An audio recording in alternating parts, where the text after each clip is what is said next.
3, 2, 1, ready. Sir, several questions raised regarding the Defense Ministry and the External Affairs and Irrigation Ministries have been clarified by my colleagues from those ministries. My task, therefore, has been simplified to that extent. Before I go to the questions financial and economic raised by several honorable members, I should like to clarify one or two points which are more administrative than economic or financial. One of them was raised by honorable friend.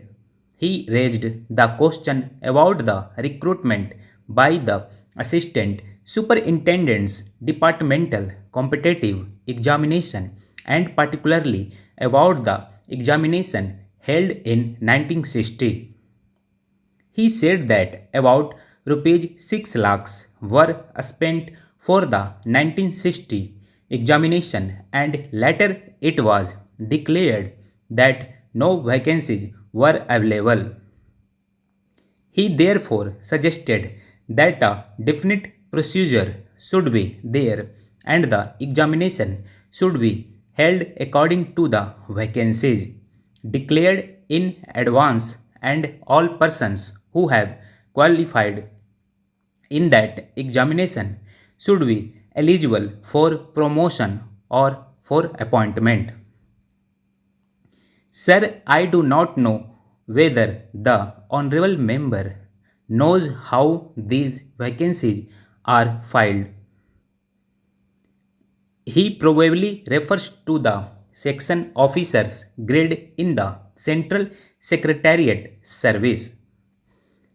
This is filed 50% by direct recruitment and 25% by departmental competitive examination open to assistants, the next lower grade, and the rest 25% by promotion of the assistants on the basis of seniority. Subject to fitness, the examination, therefore, that he was referring to was a departmental competitive examination for filing 25% of the vacancies. It takes about 1 year for the Union Public Service Commission to declare the results of the examination from the time they take up the question of the examination. It is not therefore possible to declare the number of vacancies to be filed in from the very beginning. To declare them just when the results are out is more realistic and that is what is done. Sir, if the examination is treated as qualifying examination, the number of persons who will thus become eligible for appointment will be quite unrelated to the number of vacancies to be filed in and then the very situation which the honorable member wishes to avoid would arise. It would not then be possible to hold any of the examinations at regular intervals and promotions against this quota would become very fitful. The honorable member also suggested that the rules for recruitment and promotion etc. should be uniform for all ministries, whether participating in the Central Secretariat Service scheme or not. It must be, and this is so, except for the Ministry of External Affairs and the Railways. These have different rules, but these rules are very much similar and there is not much difference. but because these persons are recruited for different purposes and by different agencies. They are separate. Therefore, his purpose in saying that there should be uniformity is almost carried out. The only difference is that the Ministry of Home Affairs does not control the services in these two ministries.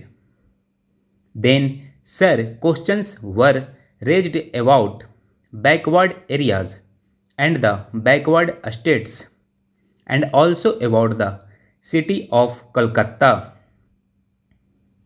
If the budget is properly scrutinized, it would be found that assistance is provided for the states, particularly the backward states, and the Finance Commission, which assesses the overall requirements of the states, takes this into consideration and makes its recommendations, which are carried out every time the Finance Commission's recommendations are received, and they are received periodically according to the Constitution. Sir, I would like to give the total amount paid to the states on this account. The main objective of planning is to create conditions in which living standards are raised in a sufficiently reasonable level and all citizens are given full and equal opportunity for growth and service. The plans seek to provide a balanced emphasis on increase in production and employment. The development plans are thus accepted as the means for ensuring equitable development in the field of social services. There is no to suppose that the needs of the less fortunate or prosperous states are being neglected. But it would not be proper to expect that all these differences could be wiped out now immediately. It must be seen whether we are going towards that very end or not. We are deliberately going towards that end, and we hope and trust that in course of time these inequalities would be wiped out, if not completely wiped out. At any rate, they would be lessened. My honorable friend complained about inadequate provision included in the plan for meeting the growing requirements of the city of Calcutta, where even the basic services like water supply, sewage disposal, and drainage were not being augmented, and that the central government was not enthusiastic about solving these difficulties.